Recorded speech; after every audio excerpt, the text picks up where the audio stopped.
Hello, everybody. Welcome to the Trade Talks Live. I am Roger Wakefield, and man, I didn't bring my Yeti in here.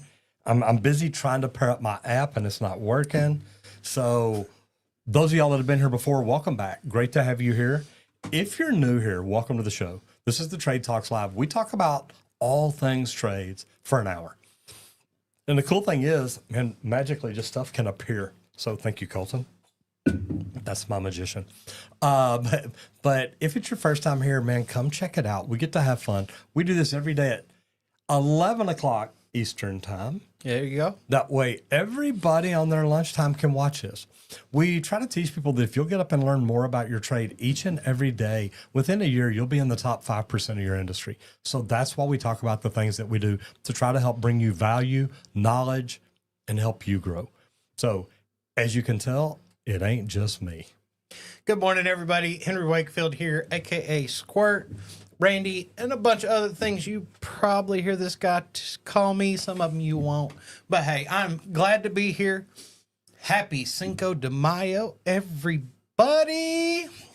Like Matt says, happy Margarita Monday. Man, I'm ready. It is the right day for it. I know that's what I was just saying. Man, are we ordering tacos, margaritas for lunch or what? It's Cinco de Mayo.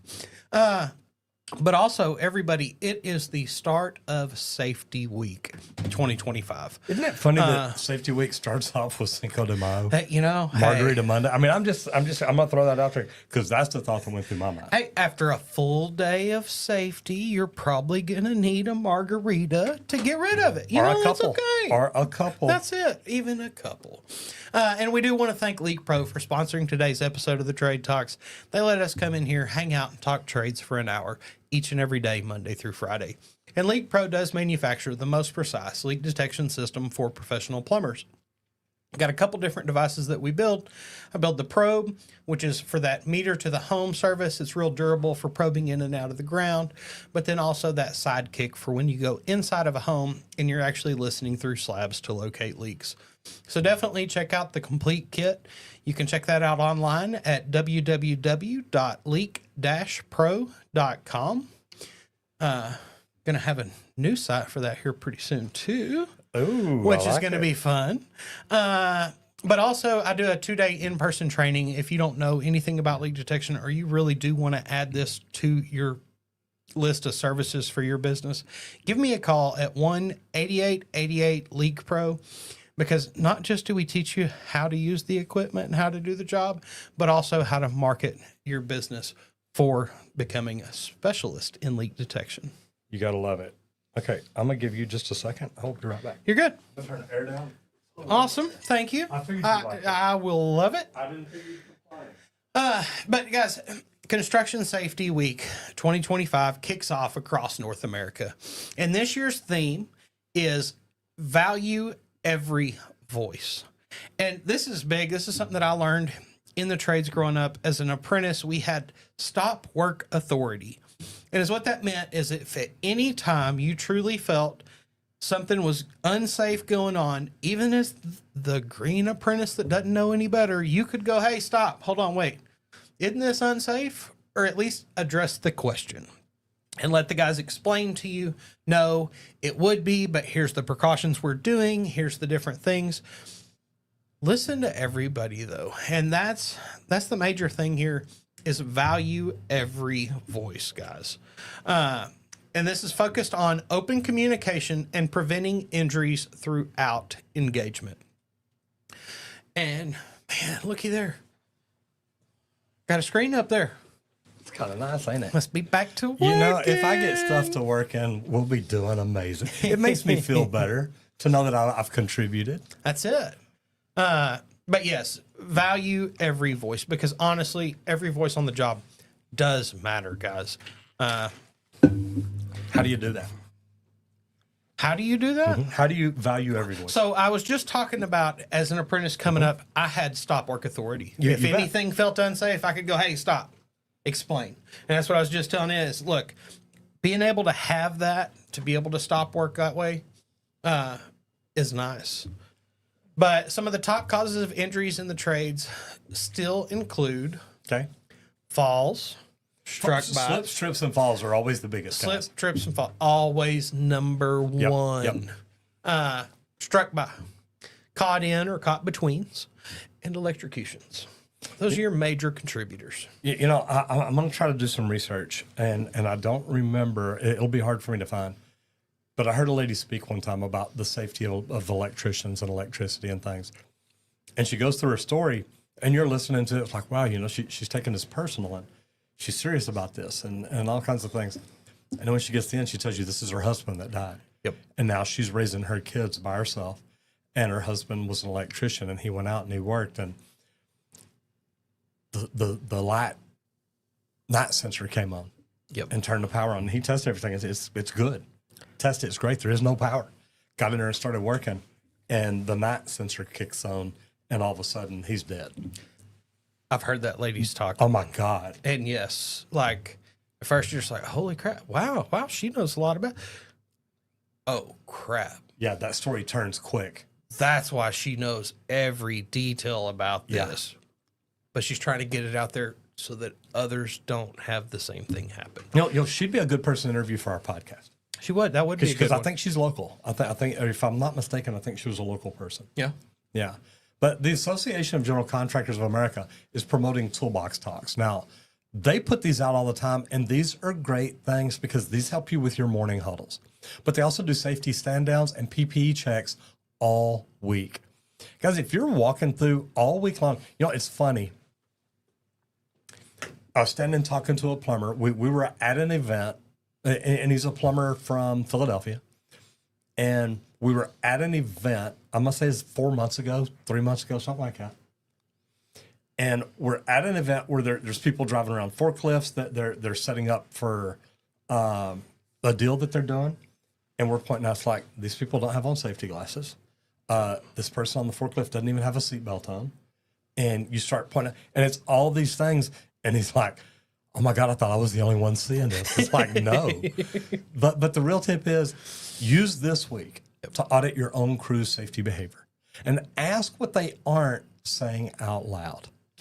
That's it, guys. This week, it's about speaking up and listening to the folks that are swinging that hammer because they're the ones on the front lines. They see it in and out.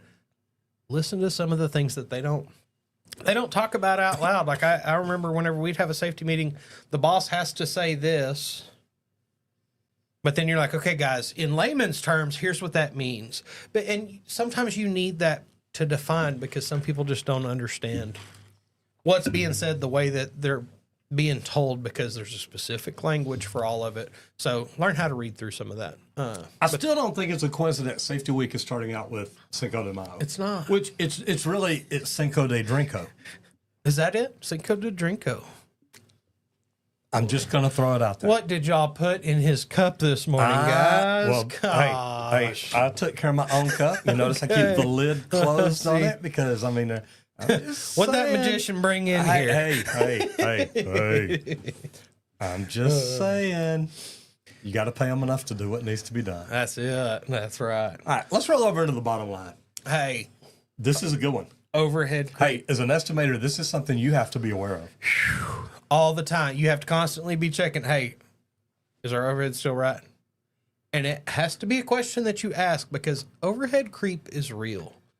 How shop space, fleet, and admin are eating your revenue. Okay? It can happen really quick before you really know it. Here's one too. And you talk about admin, you talk about all these different things. But a funny thing is, I used to have an apprentice that he was on his phone all the time. Okay. All the time. And I mean, you think about it when you walk through the offices that you're in, when you see people on their phone. We see it all the time. That's creeping in on your profit. It's creeping in on your overhead. It's creeping in on what's getting done. Because literally, I start talking to my plumbers, and they're like, well, he's playing Pokemon. And I'm like, Okay, but yeah, but are you I've doing? been guilty. Okay, but are you? Hey, I've drove around the job site catching Pokemon before. But are you doing it while? I guess you are doing it on the job. I did one time, yeah. Because I'm telling you, it was see, special, you know. this kid is literally he's standing up, outside of a ditch playing Pokemon, and the customers are even like, "Does this other guy do anything?" Gotta catch 'em all. And it's like, "What do you mean?" Yeah. And it's like, "Well, they're under there working, and he's like sitting out by the hole, and he's playing games on his phone." And I'm like, "Are you serious?" And then I asked the plumbers, it's like, "Well, why don't y'all tell me?" It's like, "Well, I mean, he's there." It's like, "Well, that doesn't help. I'm not just paying him to be there." He stops when I ask him to do something. No, sometimes he doesn't. So literally, I brought him in. I said, "Look, I'm just going to let you know. Next time you're fired, immediately. Just there will be no questions. Yep. Next time we're talking about that, it'll be where you're going to work, and are they going to let you play with it?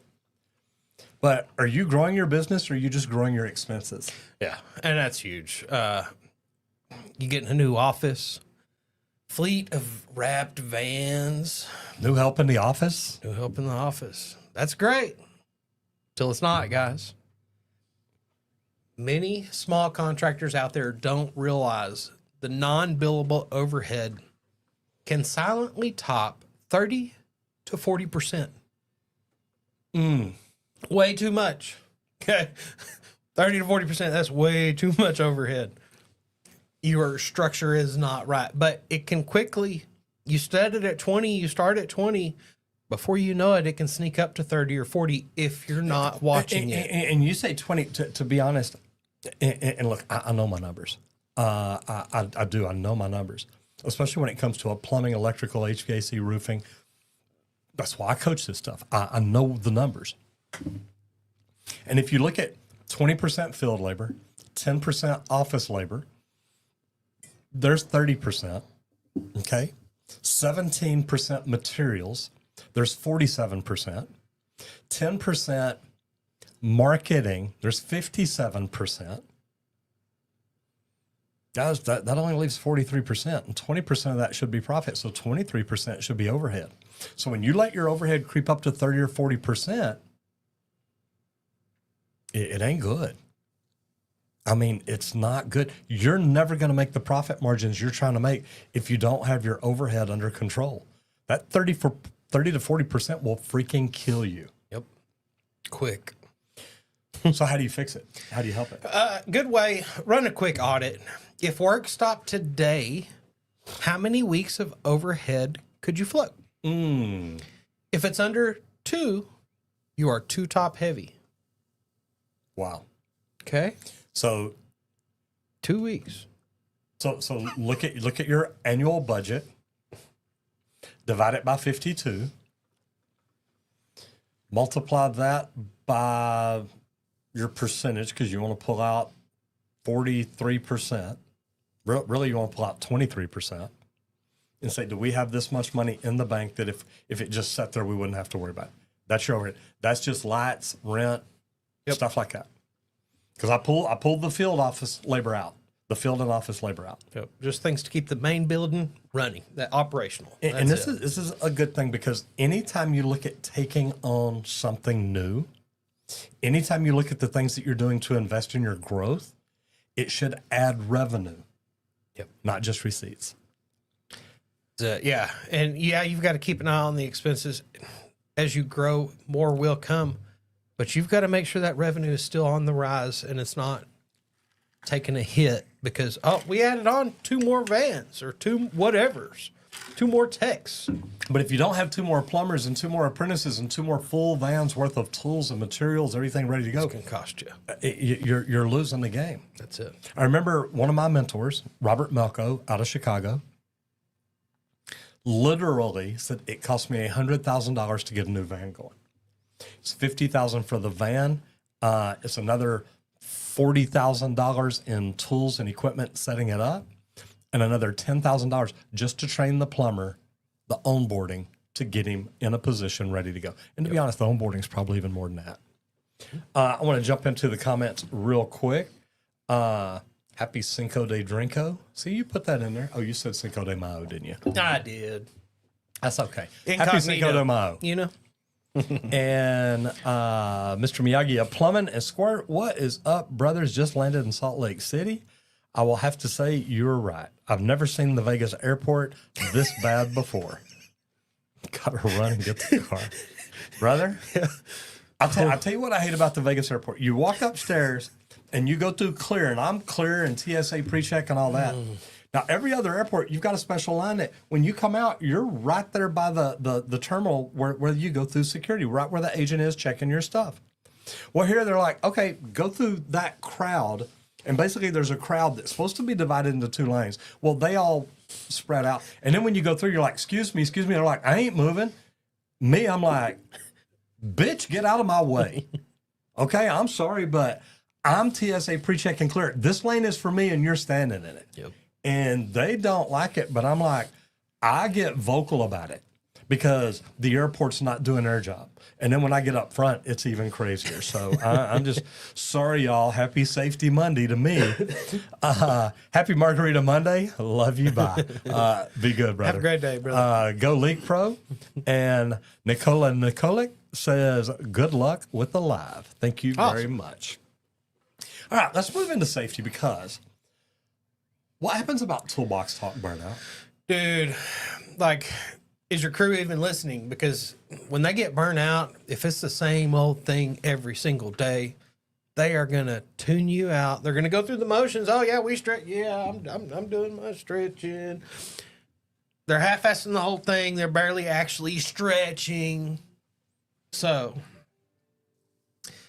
you check the box. They nod their heads, but nobody's changing the behavior that way. And I'll tell you what, when I used to go through my toolbox topics, they would pay attention. Because if I saw somebody looking down, if I saw somebody pull their phone out, if I saw somebody in the back kind of ease down, I'd say, Squirt, what am I talking about? You're talking about why we check our cords.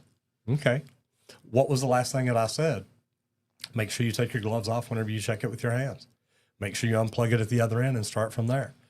And I just make sure people listen. But they knew Roger will call you out. And if you're like, I have no idea, it's like, well, then go home. Come back tomorrow. We'll try again. And they're like, you're really going to send me home? Yeah. If you're not going to pay attention to safety, I don't want you on my job because you're going to cost me money. That's it. I would print mine every day. Have somebody different from the crew read all of it or parts of it. Yep. But everybody had to pay attention because at the end, if I asked you a question and it was something they talked about and you couldn't answer it, you were going back, you were sitting down and you were reading the whole thing to yourself. Or make them stand up and read it to everybody themselves because they don't want to do that. Most of them don't like that. That's it. I didn't want to shut the whole crew down because one person didn't pay attention, but I wanted them to learn that lesson. But guys, to change the behavior, you've got to get more people involved. Mm-hmm. And that's one of the biggest things. It's a very common issue in large crews because it gets really spread out. People can duck off behind somebody, things like that. And talks get way too routine, too vague, or way too long. Yeah. Okay. So make it short, precise about real things actually happening. I love that. One of my majors was use real recent job site examples. Mm-hmm.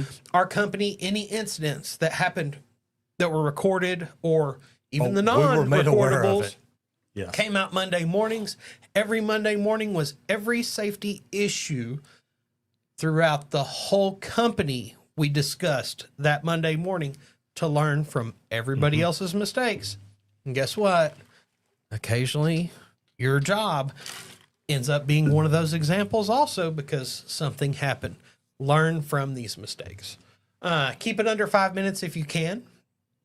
Depending on what you've got, that's all the attention that you're going to keep. Add some stretching to that. Make somebody else lead constantly and change that up. We would always just call on different people to throw out a stretch or an exercise that everybody had to participate in. I love the way you involve the team. That's a smart thing to do. It is. My major thing is you want everybody to buy in. Guess what? Make them all a part of it. That's the easiest way to get anybody to buy into it is make them a part. And I like this because a crew in Denver saw a 40% drop in incidents after switching from paper handouts to on-site demo talks with real tools. Ooh. anytime you can either pull out a tool, set up a scenario, maybe it's confined space and you're setting up a retrieval. Set things up and let them see it. That way it's a visual in their head and they're thinking about it. And anytime you can tell real stories, guys, people connect to stories. Think about it. When we put our kids to bed, we don't tell them facts. We don't give them numbers. We don't give them systems and processes. We tell them stories because that's what they connect with. That's what they love. Adults, we're not any different. You want to give me facts, but you can tell me a story to tie it together. I'm in. I'm like, okay, this is good. And if the talk doesn't feel real, your guys won't take it seriously. You have to keep everything real, current, actual, and then try to keep it under 5 minutes, just short and sweet. Guys, here's what we need to be thinking about. That's why at the end, the reason me and Squirt say what we do, at the end of my safety talks every day when I was finished, I'd say, whatever we do out there today, do it safe and have fun. Okay? I want them to have fun. I want them to enjoy what they're doing. You have to. Now we've changed a little bit. Now it's whatever you're doing out there today, do it safe and hit it effing hard. That's right. I love it. All right, new construction. New construction. Oh, up on the rise, mini warehouses are the new strip malls. Okay. You know what? Mini warehouses, there's money to be made, baby. Big time. It's a small building with big ROI. Self-storage builds are exploding. Okay. Especially in our area. I tried buying one. I wish I'd have found a way to make it work, but yeah, I tried. They're super low maintenance, fast turnover, and high yield. The best part is the low maintenance. When you buy an Airbnb, when you buy apartments, when you buy anything like that, you got customer complaints all day, every day. Yeah. Somebody's complaining, somebody's breaking something. Storage buildings. How long has it been since you've been to your last storage building? I finally got rid of mine. Okay. How long did you have it? Over a decade. Okay. How often did you go to it? Twice a year, more or less. Once to get out the Christmas tree, once to put it back in. Yeah. And occasionally, if I had a washer dryer go out, I had a spare in there, like those super rare ones. But it was mainly just twice a year dealing with Christmas. Yes, big waste of money for me personally, looking at it over the years. But hey, I needed somewhere to keep my stuff, and that's why you won't get a lot of customer complaints, things like that, because people just need somewhere to keep their stuff. They're using your self-storage unit. They're happy. You got to love it because, like I said, low maintenance, fast turnover, high yield. Yep. The electrical scope on building them is minimal. Okay. The last one I had didn't even have lights in it. We had to carry out Milwaukee and set up lights. Oh, wow. But tight coordination is key due to compact layouts because sometimes there's not a lot of room. And, I thought I had a good one. It was like 50 feet deep and 12, 13 feet wide. It was for boats. Yeah, that's right. But it was big enough. I do remember Man, yours. we could. You've seen all the shelves that we built. We had it stacked out. I mean, it was good, and it got me out of my garage. Yeah. It gave That me more storage room. unit was technically your mini warehouse. That's exactly what it was. That's what I'm saying. It's great. Yeah. HVAC is often limited to offices and climate units. Now, think about that because the office that we had over in Richardson, we had our offices up front and the warehouse in the back, and it was freaking amazing. Y'all remember the old studio? A lot of y'all will. So it was really neat. But HVAC is often limited to those units. And then big growth in rural areas and suburbs where land is cheap. The one I started by was just out north of Wiley. So it's like, it wasn't super expensive. It's like, God, maybe it was on 10 acres, something like that. They probably had 50, 60 units. And if you poured the concrete if I'd have poured the concrete before I bought the land, I could have had permission to go in and build the rest of them out. So we were looking at all kinds of options. How do we do it? But over 53 million square feet of new self-storage space is planned for 2025, with Dallas, Atlanta, and Phoenix leading the way. Yep. It's crazy. That's it. Man, guys, storage pays, and everybody wants a piece. I want a piece. That's it. Like, it's one of the lowest maintenance things I can think of. So do we build the event center and training center out here, or do we just go ahead and build dumb storage businesses? spaces? Storage buildings have actually crossed my mind just right up front. saying. Just easy access, just a few units to kind of foot a bill, not a bad idea. Abe says, hello, everyone. Hope you have a great day. We're looking forward to it. He asks, here in Texas, we have to call 811 before we dig to identify utilities. Does each state and major city have a similar service? Yeah, I believe that they do. I think that that's like a national deal. Yep. And then Lori McNeil says self-storage units are a great business. Yes, they are. And one that's definitely worth investing in. Yeah. All right, so let's move over into mindset. Because you are not a failure if you go back to tools. You're a leader if you teach with them. And I love this because I've talked to you before. Whenever we do overtime work, whenever we do shutdowns, if I was the superintendent, I made sure everybody had what they needed. And then I wanted to get in and help. Yep. I wanted to be like, hey, guys. And I remember a foreman standing on the floor saying, Roger, get down. We can solder that. We can braze it. It's like, I understand. So can I. Y'all just keep putting it together. That's it. And it's like, what can I do to help? And look, so you tried it once. You ran a business. Maybe it didn't work out. I've started multiple businesses. The good thing is sometimes it's a good idea to say, hey, this ain't working out. Yeah. I've started 2 plumbing companies, and I was younger and not as smart as I became later. Not that I was smart then, but not as educated. I wasn't as learned up as I should have been. Yep. But the skilled trades need more experienced mentors, not just managers. That's why I love doing what I do. Yeah. You can ask Randy, when I go to trade shows, people walk up like, oh my God, you taught me how to do this. You taught me how to do this. You're the reason I do this. You're the reason I do this. And I get to teach people every day, just doing what we do right here. But field leaders with business knowledge are rare and they're respected. If you can get out in the field and say, hey, look, I've ran my own business, guys. I know what it's like. And I got tired of it. It's a headache. It's a lot of work. It's a lot. It's work. Like field work and running a business, they're both work, I promise. Different types, different thoughts, different problems, different issues to be working through. Lots of different stresses to think about. Every single day. That's it. And plenty of successful foremen failed at a business. Okay. But they teach apprentices things that no YouTube video can. Yep. Well, maybe ones that I make because I've failed businesses before. So I understand it. Hey, sometimes the best place to lead from is the ladder itself. Oh, yeah. Okay. That was one of my favorites. That's why a lot of guys loved working for me. They're like, you're not scared to grab a tool and show us exactly how to do it. Like, because they were trying to cut some abstract stuff, and they're like, Henry, we're not quite sure how we're going to lay this thing out. This is going to take us a while. And It's like, no, let me give you a hand. No, hold on, guys. I used to pull chains and do rough ends and top outs back when I first started. Let me show y'all how to do this so y'all can quickly cut that funky piece of metal that you need. And that learns a lot of respect at the same time. So don't be scared of that. It's okay to go back to the tools and teach occasionally. And look, any of y'all that, we talked about, you're not going to learn this on YouTube. Well, if you do YouTube the right way, you might be able to teach something that nobody else is, even me. So if you want to learn how to do YouTube, I've put together this free webinar to teach people the things that they come to me and say, this is why I can't do YouTube. And it's like, well, actually you can. So anyway, we've got a webinar. It's how to kickstart your YouTube channel. And if you go through this webinar, you're going to understand that a lot of reasons that you think you can't do YouTube, that's just this BS that's up here in your mind. And BS isn't bad. That's bull sewage. We know what it is. But guys, you've got to understand that YouTube is the second largest search engine in the world. And if you're not being found on it, your competitor or the other plumber, somebody is being found there.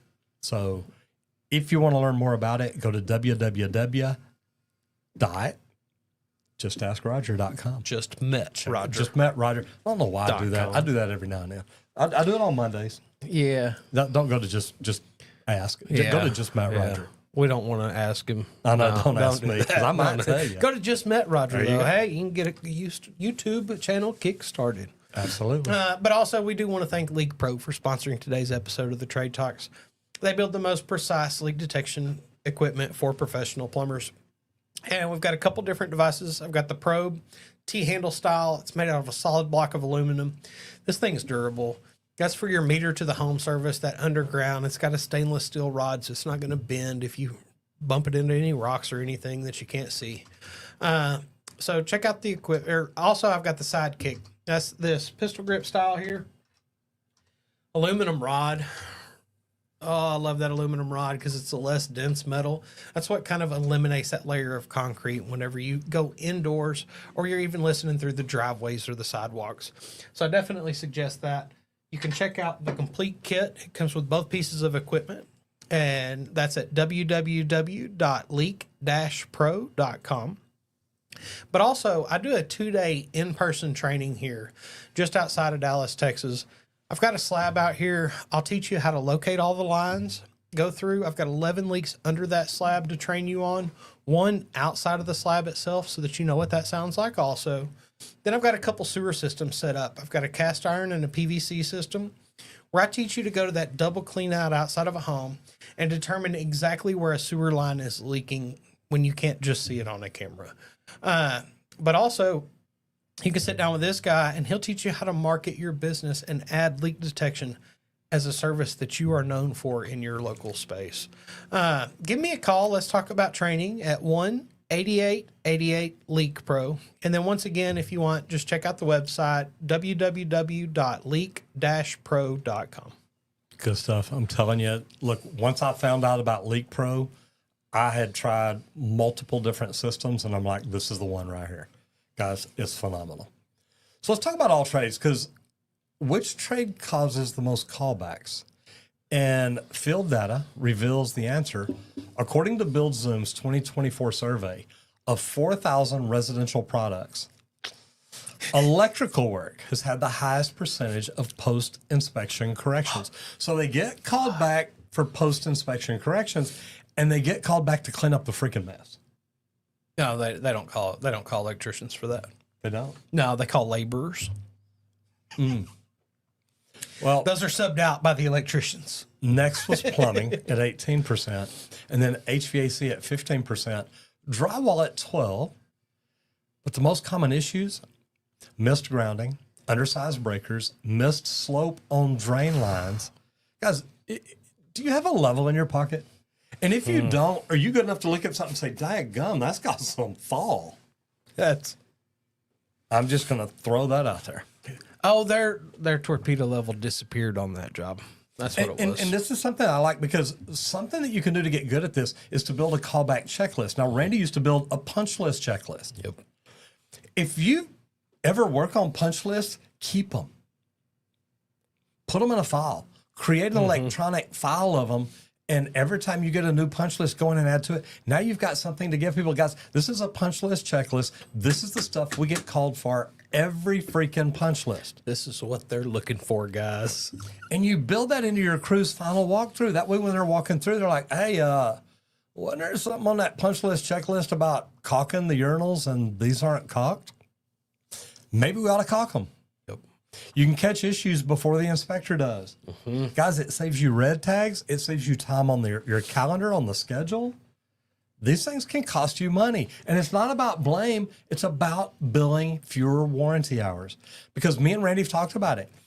These callbacks, guys, they cost companies a butt ton of money. They cost more than they should. Yeah. Sometimes they cost more than you make on the job. That's it. Sometimes they cost more than the job. Just from re-going back out. If you go back twice, ooh, you definitely lost on that job. That's just almost a guarantee. So I was going to say, let's move on to laws and licenses here. Yes, because electricians must retest for statewide code. How do you like that? This blew my mind this morning. I didn't get to deep dive into this or anything, but it kind of shocked me, which we've had a busy morning. Well, we have. We've already shot a video this morning, a long video, good video. That's it. Not long, a short video, but it took us a long time to shoot. Yeah, this is a good one. And so for them to actually have to go back and retest, is this fair or is this a little overreach? I think it depends on how much changed. I'll tell you what, and I don't know that electricians have continuing education the way we do. Well, I don't think they do, and that's where it kind of made my brain. It's like, well, do they have to go back and retest, or can we create this class that they are all have to go through if they want to keep being an electrician, if they want that license to renew on that date or whatever it is. Go ahead. So, I was going to say, several states are enforcing mandatory retesting when major code cycles change. Okay, and some of the pros here is it's going to keep your tech sharp. It's going to keep safety up to date. Which we are talking safety this week. That's it. Let me tell y'all something. I got a feeling safety is going to be involved all week long. I'm just, look, it's a lucky guess. Good guess. It's a lucky guess. It's like, dude, he is predicting y'all's future, everybody. Man, it's like I can read the cosmos. Some of the cons here, though, it's going to be very costly. Okay, it's going to be very time consuming, and sometimes. Okay, wait. What do you think? Who do you think it's going to be costly to? The companies. Aren't you going to have to send your electricians to go out and take this test again to get recertified so you can continue to use Most them at your companies company? don't pay you to go take your plumbing test. Well, no, but the time that you're going to take off to go do that test, is the company not losing on your They're losing production? on it. Yes, they're So- losing the production. But so- I'm wondering, are they going to pay for you to go take the test? What all? Oh, no. I'm not saying that. I'm saying I it's know. costing the money because your time is not spent there. It's spent out taking the test again, not a small recertification or something catching up, was my initial thoughts. And I like this because this will help thin them out. That's it. And it's sometimes used to thin the herd. Yeah. Texas and Ohio now require every licensed electrician to recertify by next year, Bam. 2026, guys. So, I wonder if Dustin Stelzer knows about this. let's call him. I know. Oh, I he's know. coming up today, too. Oh, he is? He is. But the question is this raising the bar or just raising the state revenue? I don't have my other phone. It's charging. Yeah. And that's it. I think it would raise the bar. It's going to raise the state revenue a little bit. The TDLRs found a way to make more money. Yep. Okay. I have no problem. Guys, the state agency's got to survive. And So- if the Texas State Board of Plumbing Examiners made more money, they might be able to have more enforcement agents out. So I have no problem with it. Yeah.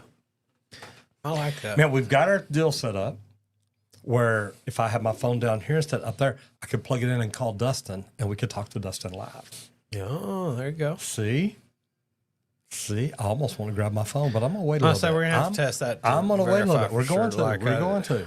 I'm trying to think if I have Dustin's phone number. Hold on, Yeah, check and see. because I may actually have it in this. Check and see. All right, so I'm going to talk about business training while he's doing that. Using project boards and whiteboards to keep the crew aligned. Forget all the fancy apps, okay? Most contractors still swear by dry erase whiteboards.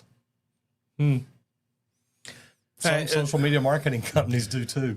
That's why I brought this up, because They I was work. going to say, guys, I still have a 2-month look ahead in there to keep us current in social media world.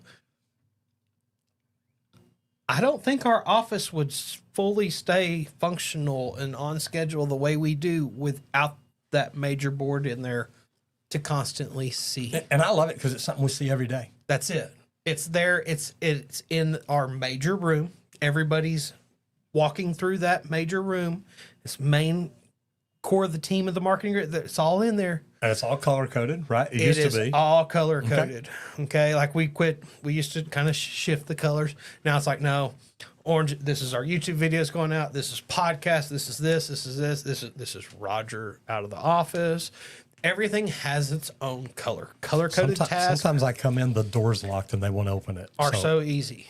That's it. Yeah. I changed the keys. Yeah, I know. It happens about once a month. I come in, it's like, wait, my key doesn't work. And I call Randy. He's like, yeah, we're working on getting you a key. Just go home. We'll tell you when it's ready.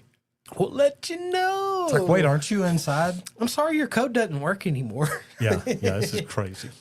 Also, you can do laminated weekly schedules that are posted in the shop. When I worked in the office, we just estimating, we had a spreadsheet that we printed out, and I had magnets where it got mounted in my cube every single week so that we knew what everybody was working on. On-site magnetic boards in vans or trailers, that's great. A lot of major GC rooms, you'll see it all the way around the walls. It will be the full project every week laid out. It is so cool sometimes at seeing the way some of these go beyond to just, oh, here's a 1 month or here's a 2 month. No, this is the whole project. Every part of the schedule. Do we need to shift something? We can from this room. I've seen some neat stuff. Visual boards to review the next day task every afternoon. That's huge. If there's something that didn't get completed, you can transfer that, shift it to the next day also so that it gets completed. But it gives techs ownership before they hit the road. They know exactly what they're doing, everything that has to be done for the day. They can plan that work so that they can work that plan, guys. But clarity definitely kills chaos and clipboards. You know, I like it to an extent. Part of my problem with it is that I never wanted a technician knowing how many jobs you have on them for that day. For the day. Yep. I get that. Because to be honest, your first job could be your last job. Yeah. If you go in that house and you know, hey, I've got 3 more jobs, so I'm going to hurry, you may not do the 360-degree inspection. Yep. You may not test the water. You may not offer that extra. Yeah, you're not going to go install. above and beyond. You're like, man, look, I got to hurry. Yep. I got 3 more jobs, and I'm hoping to get lucky this evening. I mean, go to the casino, you know. Yep. Got a date, 6 o'clock. Well, casino date, whichever way you want to go. But I mean, my thought is just, I wanted the technicians to go, look, you're headed to a job. And it's funny because I remember a presentation at one of the best practice groups I was in. And how many of y'all know what best practice groups are? If you do, just put it in the comments. If you're on TikTok or Instagram, please jump over to YouTube, go to the Trade Talks Live, and tell me if you know what a best practice group is, or if you're in one. Have you ever heard of Nexstar? Have you ever heard of Service Nation? Have you ever heard of Certain Path? And have you ever been involved with them? I'd be really interested in knowing. Because some people just, they don't get it. They don't understand it. And man, I literally heard one of the coaches one time say that they could send anybody on a job, and a good salesperson, a good technician, could turn it into an amazing sale. And they're like, no. And this is an electrical company. And she worked at one, is actually right down the street, a big one. And so she let the technicians one day, she said, okay, here's the calls we got today. And they said, well, you know, Fred always gets the best calls. Okay, y'all pick what call Fred gets today. And it was a light not working in a closet. Okay, you would think, okay, it's the door switch. No big deal. Well, they all, gather back at the office that evening. They're looking for Fred. Well, Fred's still working. He's still on that first call. It's a panel change out. The switch was bad, but when he fixed it and went back, the panel needed to be replaced, but it also had aluminum wire. He sold him a copper wire replacement to keep the house. I mean, this turns into a $30,000 job. Yep. How did Fred get that best job, man? Well, he went on the worst one that y'all said there is no way this can turn into anything. But if you do your job right, and look, I'm not saying that the customer needed all that, but when you look at it and they've got an old, the old General panels or something, or Square D panels, there's one out there that used to be a bad one, and it needed to be changed out. He's like, look, but y'all got copper wire. I mean, you got aluminum wire. And guys, that's illegal. House is burned down now. We're not even allowed to use it anymore. We're like, okay, well, what do we got to do? Well, we need to change all this out. Okay. He started working on it right then. Yep. Change the panel first, get all the wires pulled, just here we go. So crazy stuff can happen. That's it. Corey says, hey, what do you think of Keeney compression fit home shutoff valves for shutoffs for sinks? The ones with the double O-rings. Not sure what that is. If you want to look up the Keeney, Keeny compression fit home shutoff valves, we will take a peek at it. Could you Corey. Stop. Well, I'm trying to make his thing go away. Go ahead. Okay. He's looking at it right now. I'm going to roll into vehicles. Fleet service systems, GPS. Okay. You need GPS systems. And how one company saved $22,000 in idle time because a small HVAC company in North Carolina installed Fleet GPS and discovered that techs were idling during lunch to keep the AC running. Some vans were taking 20-minute detours after service calls to go other places. Now, this is funny because I saw a deal the other day. It was a post on Facebook about a guy who's talking about his plumbers taking a long time for lunch. And it's like the job is here, the supply house is here, so they'd go to the supply house, but then they'd go that much further to go to the restaurant that they wanted to go to and then come back. And he's like, look, I always pay my plumbers for lunch. He said, but they're taking advantage of me. And to me, that's probably not a good way to do it. Okay, so this is the Keeney compression home fit shut off valve. Yeah, I'll have to do some research on this. I hadn't seen this one. So Corey, we'll check this out. But this company in Carolina says after adjusting policies, they save $22,000 a year in fuel and wear. Now there's some good systems out there: Verizon Connect, Samsara, and GPS Insight. Look, there's a lot of them. We've had those. I think that we had Verizon at one time where we could just literally pull it up, see where the vans were. But the good thing about it, you can also get, are they driving fast? Are they braking too fast? Are they doing quick takeoffs? Not just are they idling, but, guys, look, I understand we want to be cool during lunch. And if it's 110 degrees outside and you're outside working and you're inside to cool off for safety, I get it. If it's 70 degrees out there and you just want to get nice and cool, there ain't no point in that. Yeah. Is this Big Brother looking over your shoulder? Maybe, but if you're leaking fuel in time, tracking can plug that hole. That's it. Like, and the reason I brought this up, we were talking about idle time the other day, kind of sitting there in the heat, summers, things like that, when you're actually filling out the tickets. Or the thoughts, we're going to attempt it. Yeah. Hey, me, I'll try anything. I know. We like doing it live. This is going to be a fun one. If we can make it work. If we can make it work, Oh, got me all discombobulated here. Here. You're good. I'm going to move it just so I don't touch it. But yes, guys, fleet GPS system, track the stuff, see what's going on. If they're sitting there idle 20 minutes every single call that they're on, that could be something that you want to nip in the bud, because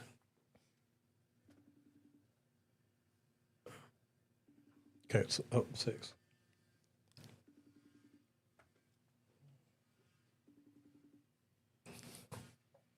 Getting interesting around here. I know.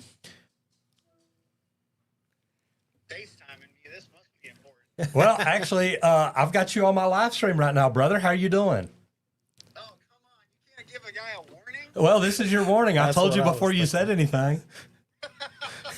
And I don't know if I have any audio from you or not, so I'm holding you up by the mic. But we're talking about you today on our live stream, and this is something we've been wanting to do. So I just wanted to reach out and say hello and see how you're doing, brother. I'm doing good, buddy. I just moved back to Austin over the weekend, so I've been meaning to give you a holler.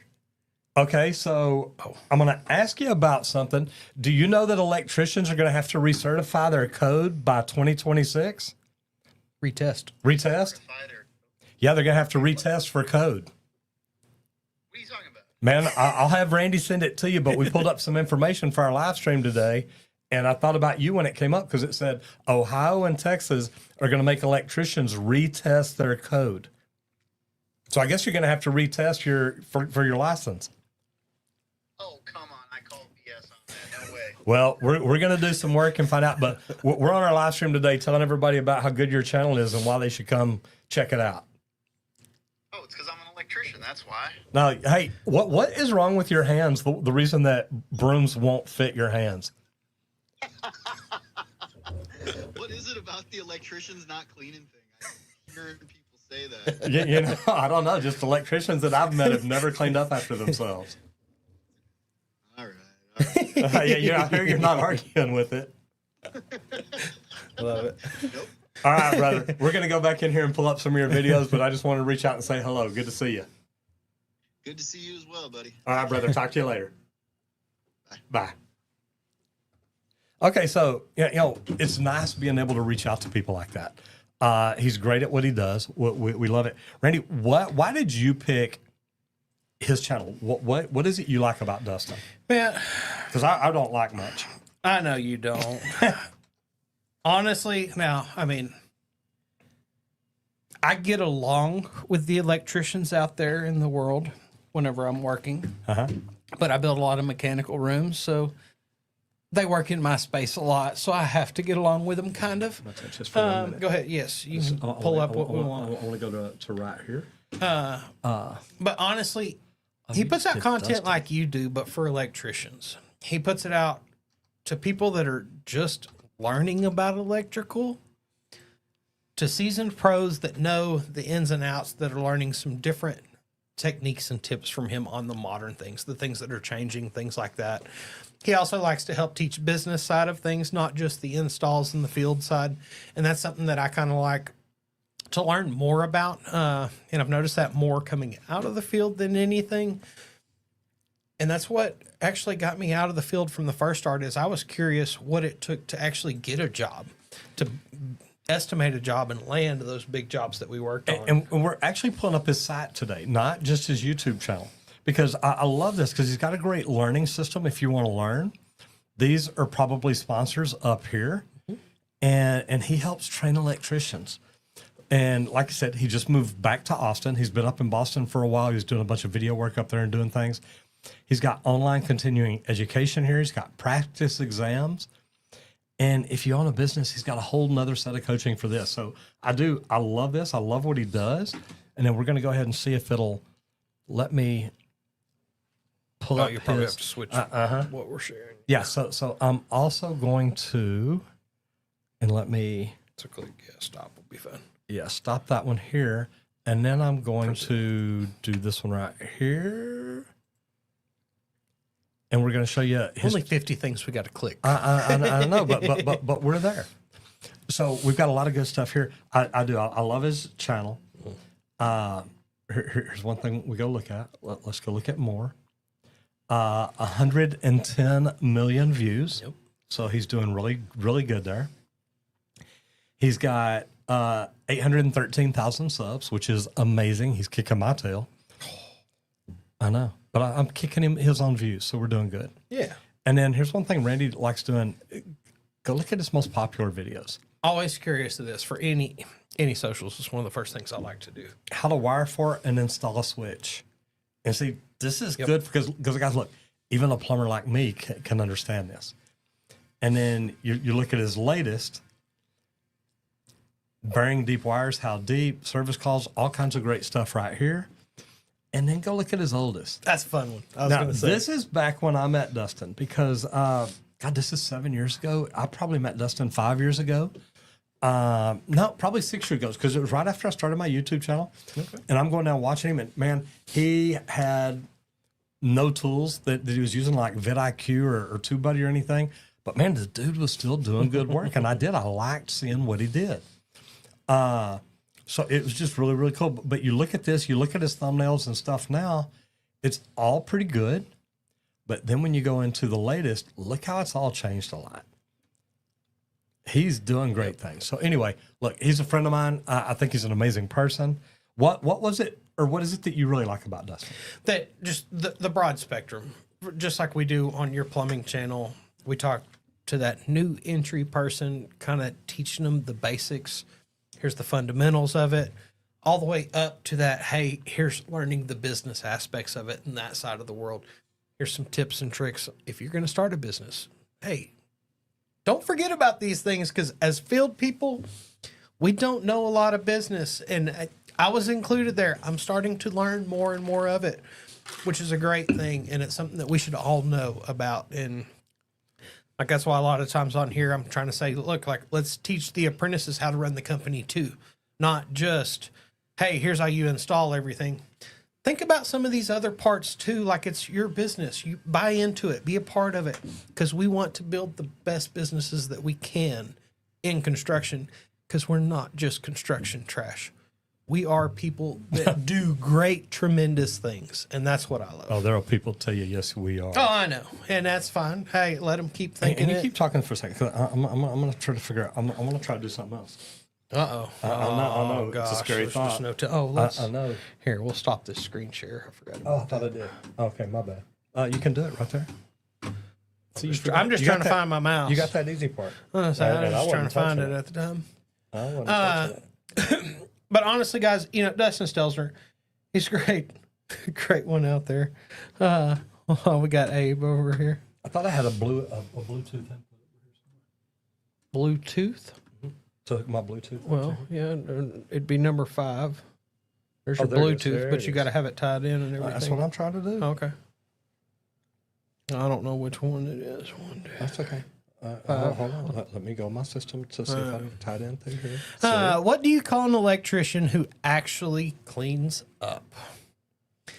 A mythical creature, possibly a unicorn. They are probably that rare, brother. Probably that rare.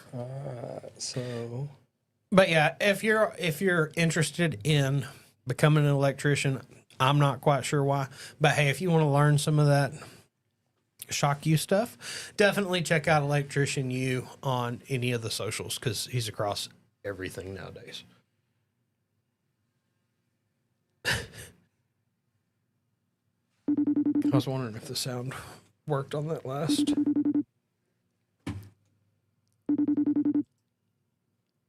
Deal or not? okay, I think I've got you on microphone this time. Can you hear me?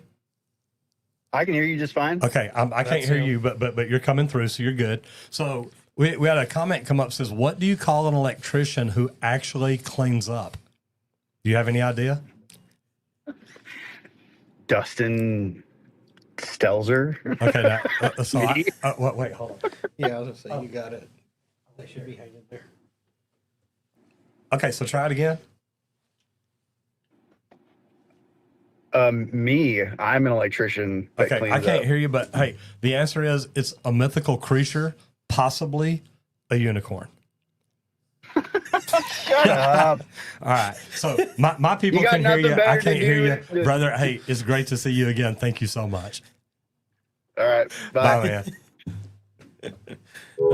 Too good, too good. Yes, he is. We but like but that. that's it. He's a great guy. I'll leave that off. Guys, look, I met Dustin because of YouTube and literally went down, saw his studio, saw what he was doing, and tried to bring value to him. Said, hey, look, let me tell you about these tools that'll help you do stuff like this. And it was really good because, man, like I said, I love what he's doing. His shop was freaking awesome. So, look, I love to help people. But something that I've done here lately to try to help you is if you're interested in growing on social media, if you're interested in learning YouTube, if you're interested in doing any of this stuff, I made a free webinar. And it's literally just to teach you the things that most people think are the reasons they can't do it, that they're not real. And I show you how I got around them and what we did. So I literally talked about 3 myths that people tell me all the time as to why they can't do YouTube. If you want to learn to do YouTube, go check out this webinar. Like I said, it's free. JustMattRoger.com. Go to www.justmattroger.com. If you're over on YouTube, it is pinned to the top. Yeah. Go check it out and let us know what you think. You're going to love it. And then if you really want to grow your business, go check out Leak Pro. Man, that's it. If you are a plumber or own a plumbing company out there and you want to add leak detection, because guess what? Most of the country, it's 2-6 weeks out for anybody to come find a leak for you. And something I've been hearing, leak detection companies are picking and choosing the ones they even want to go look at nowadays. If you want to add leak detection to your list of services, you need to visit www.leak-pro.com. Check out the complete kit. It comes with both pieces of equipment that we build, the probe and the sidekick. That probe's for that outdoor use for anything underground. The sidekicks when you go indoors and you're listening through any slabs. Check out the equipment, www.leak-pro.com. But also, if you don't know anything about leak detection, give me a call and we can discuss a 2-day in-person training I've got here just outside of Dallas, Texas. I'll teach you how to locate lines, pinpoint leak detection in under slab, out from under the slab, even in sewer lines. But also, we'll teach you marketing and how to add this service and market it in your local area so that you're getting all the calls for leak detection. Give me a call, 1-8888-LEAK-PRO, and I'd be happy to discuss any of this with you. Guys, it's safety week. Make sure that you spend time talking to your crews, making them aware of things. You don't ever want anybody hurt on the job. You sure don't want it during safety week. So make sure you're going above and beyond, talking to your people, coaching your people, training your people, just making them aware of what's happening. It really is that big of a deal. So whatever you do out there today, have fun, but do it safe. And remember, value every voice, guys. I'm Henry Wakefield. Thanks for showing up. Hope to see you back here tomorrow. Get out there, hit it effing hard. Bye, guys. See y'all.